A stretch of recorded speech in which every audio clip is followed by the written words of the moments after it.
নীলফামারীতে কিন্তু গোপালগঞ্জের ঠিক উল্টা চিত্রর মতো অবস্থা। ভোটারদের উপস্থিতি লক্ষণীয় আমরা নীলফামারীতে জানতে পেরেছি। নীলফামারীর 2 আসনের টুপামারি সরকারি প্রাথমিক বিদ্যালয় কেন্দ্র থেকে আমাদের সাথে যুক্ত হচ্ছেন প্রতিনিধি মিল্লাদুর রহমান মামুন। মামুন, সকাল থেকে ভোটারদের লক্ষণীয় উপস্থিতির কথা আপনি আমাদেরকে জানাচ্ছিলেন। 12:30টার কাছাকাছি মতো বেজে গেছে। এখন কি অবস্থা? নারী ভোটারদের উপস্থিতি কেমন বেলা বাড়ার সাথে সাথে? সেই সাথে সাথে প্রার্থীদের যে আচরণবিধির লঙ্ঘনে বিভিন্ন কথা বলা হয়, এমন কোনো অভিযোগ কি আছে নীলফামারীর 2 আসনের ক্ষেত্রে? প্রার্থীরা সবাই ভোট দিয়ে যার যার কেন্দ্রে বের হয়ে কি ধরনের কথা জানালেন? ফ্রিডম মানেই পরিপূর্ণ স্বাধীনতা।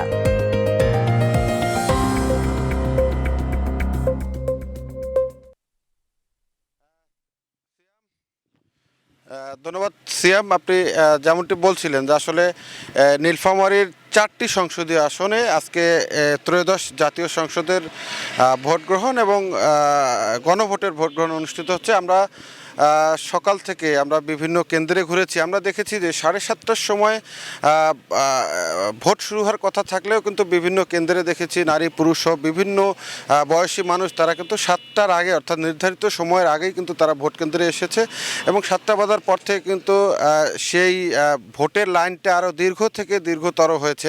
আমরা ভোটারদের সাথে কথা বলেছি, তাদের কোনো ধরনের অভিযোগ নাই, কোনো চাপ নাই বা কোনো ধরনের ভয়ভীতি কেউ দেখানি। তারা নির্বিঘ্নে আসছেন, তাদের পছন্দের প্রার্থীকে ভোট দিয়ে আবার ফিরে যাচ্ছেন। তো আমরা যদি একটু বলি যে নীলফামারীর যে 4টি সংসদীয় আসন আছে, এখানে মোট 27 জন প্রার্থী, বিভিন্ন দলের 27 জন প্রার্থী প্রতিদ্বন্দ্বিতা করছেন এবং মোট 15,92,000 ভোটার তাদের ভোটাধিকার প্রয়োগ করছেন। আমরা দেখেছি যে আসলে এই সুষ্ঠু ও শান্তিপূর্ণ ভোটের জন্য কয়েক স্তরের আইনশৃঙ্খলা বাহিনী এখানে নিয়োজিত আছেন।